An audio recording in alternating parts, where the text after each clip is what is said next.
이번 곶감 사기는 한국 문화를 이용하여 조금만 자세히 보면 수상한 점을 감지할 수 있으나 일반적인 사람들은 당연히 의심 자체를 하지 않습니다. 이게 정상입니다. 이 사기 수법에 대해 단계별로 알아보겠습니다. SNS, 유튜브 광고 노출로 홍보 영상을 보면 중국 사람이 만든 영상임을 알 수 있으나 한국말이 나오고 실제 농가의 사진과 인터뷰가 도용되었습니다. 당연히 사람들은 영상을 보고 조금 과장된 광고겠지라고 생각하며 상세 페이지 같은 내용을 보게 됩니다. 소비자는 당연히 똑똑합니다. 하지만 그 점을 이용한 겁니다. 이들은 다수의 사람들 100만 1000만 명 중 이 홍보글을 보고 그중 1에서 5%만 공격 대상으로 잡았을 것입니다. 한국에 홍보하기 위해 한국 계정을 활용했을 가능성이 있으나 이것 또한 텔레그램으로 구매할 수 있기 때문에 문제가 되지 않습니다. 프로필과 유튜브 계정을 활용하여 작업이 이루어졌을 겁니다. 조회수 900만 명이 봤다면 실제 유튜브 광고 비용으로 최저 비용으로 잡아도 2억 7천만 원이 나오기 때문에 자신들이 직접 영상을 올려 홍보하거나 업체를 통해 계정 구독자 수 또는 조회수 작업을 하여 노출되게 하는 전략을 썼을 가능성이 큽니다. 제 생각에는 업체를 통해 조회수 작업을 하여 그 영상만 노출시킨 것으로 보입니다. 사칭범들은 챗GPT를 활용하여 한국의 문화를 공부하고 연구했을 것으로 보입니다. 그리고 사칭하기 위한 제품과 홈페이지를 검색하여 알아본 후 번역기를 돌려 어떤 내용을 도용할지부터 선정했을 것으로 보입니다. 그 다음 중국 영상 자체가 자극적이거나 과장된 부분이 많은데 그 점을 활용하여 홍보 영상 제작에 힘을 썼을 것으로 판단됩니다. 영상을 보고 사람들이 관심을 가지고 실제 구매를 하게 하려면 썸네일 또는 홍보 영상 문구를 잘 써야 합니다. 1단계 가격을 싸게 하여 피해자의 구매 욕구를 자극한다. 2단계 1+1, 2+2식 문구로 고민 중인 사람들에게 추가 주문을 유도한다. 3단계 마지막에는 6+6, 한정 수량 매진 임박 같은 문구로 조급함을 유발한다. 이 방식은 홈쇼핑에서도 쓰이지만 다양한 피싱 사기에서도 자주 등장하는 심리 유도입니다. 피싱범 또는 사기꾼 다양한 사기를 보면 홈페이지가 그렇게 훌륭하지 못합니다.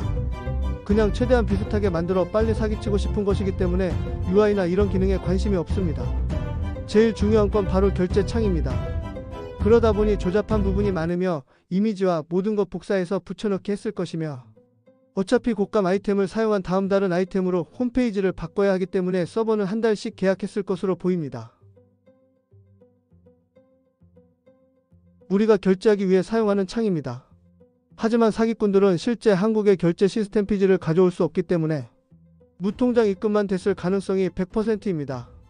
한국은 카드 사용률이 높고 은행 시스템이 잘 되어 있어 결제가 되지 않는다면 사실상 대부분 사기입니다. 비회원으로 주문을 해도 본인 인증을 해야 하는데 가짜 홈페이지들은 이것을 구현하지 못합니다. 단순히 이미지로 만들 뿐 전화 주문이나 문의가 되지 않았을 것이며 메신저로만 소통했을 가능성이 큽니다. 피해자 중 왜 카드가 안 되나요? 라고 묻는 사람에게는 세금 문제도 있고 저희가 싸게 드리는 거라 현금만 받는다. 라는 식으로 대응했을 것으로 보입니다. 현금을 받으려면 통장이 필요합니다. 한국 통장을 구하는 게 비용이 가장 컸을 것이고 대포 통장을 사용했다면 국내 계좌로 입금받은 뒤 중간에서 해외로 송금안전 브로커 이용했을 가능성이 큽니다. 중국 홍콩 계좌였다면 계좌명이나 언어가 한국어가 아니었을 것이고 소비자들이 무통장 입금할 때 이상함을 느꼈을 겁니다. 따라서 피해자 정황으로 볼 때 국내 대포 통장을 활용했을 가능성이 높습니다. 이 사기는 한국인의 개입보다는 중국 한족 또는 조선족이 함께 벌인 사칭 사기로 보입니다. 다른 피싱 사기보다 적은 비용으로 사기를 친 것으로 추정됩니다. 중국 보이스피싱 조직을 보면 무작위로 전화를 걸어 개수로 승부하는 경우가 많습니다. 이 사기 역시 그런 방식의 연장선에 있습니다. 아마 지금도 한국의 다양한 특산물이나 상품을 대상으로 같은 방식의 작업이 진행되고 있을 것입니다. 조선족들은 통장이나 환전 관련으로 뒷세계에서 영향력이 큰 것으로 알려져 있고 이 사기는 한동안 계속 이어질 가능성이 높습니다. 마지막으로 기간입니다. 홈페이지와 유튜브 홍보를 언제까지 이어갈지가 관건입니다. 최근 한국은 사기에 민감한 분위기라 그들이 예상한 만큼 큰 돈을 벌지 못했을 가능성이 큽니다.